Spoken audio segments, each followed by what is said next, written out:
Welcome back to For the Record here on Law and Crime. I'm Jeanette Levy, and we have some news to tell you about in the Johnny Depp versus Amber Heard case. The court is dark this week, of course. No trial. The judge in the case, Penny Azcarate, had a conference that she was scheduled to attend. So that's why we are not showing the trial this week. But we have great content for you posted on our YouTube channel, and we're still producing episodes of our podcast, Law and Crime Sidebar. So you can find that on Apple, YouTube, Spotify, anywhere you get your podcasts.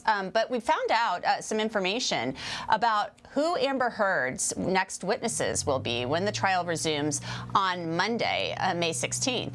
And Amber Heard, of course, her direct testimony will continue, followed by cross-examination. Then her sister, Whitney Henriquez, will testify, along with actress Ellen Barkin. And that is very interesting because Ellen Barkin, she is an actress, and she apparently had a little bit of a relationship, a fling of sorts, I guess, with Johnny Depp, and she had testified in the UK trial that she had this fling with him and that he threw a bottle of some sort, whether it's wine or champagne or what have you, but she says that he threw the bottle.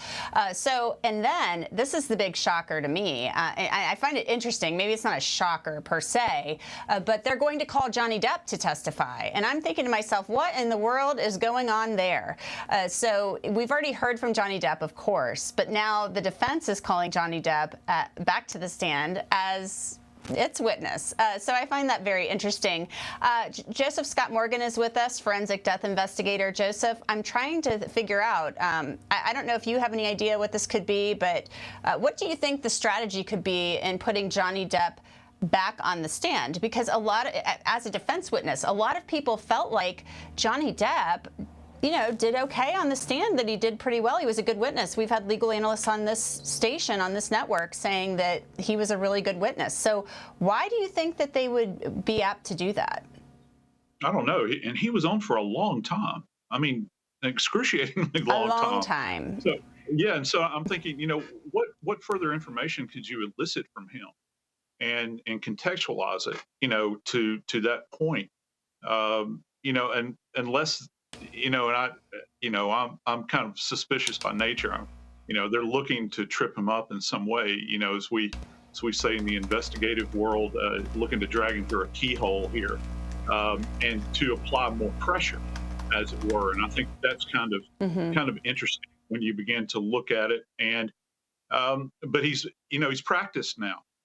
He's been on the stand already for a while, so he knows these personalities. And he's highly adaptable, and I think that goes to his training as an actor, obviously. And he engages with the court very well. So it's an environment which he's very, very careful. And I think that potentially plaintiff runs a risk here as well of turning him. I'm sorry, not plaintiff, but the defense turns him. Has the opportunity to turn him into more of a sympathetic character here, depending upon how they treat him on the stand and how that is viewed by the court. Well, they certainly tried to beat him up on cross. I mean, we watched Ben Rottenborn, especially on that last day of cross-examination. He really went after him pretty hard. So I'm assuming that will happen again this time. So they must have something they want to ask him that they think will help them. That's my only assumption.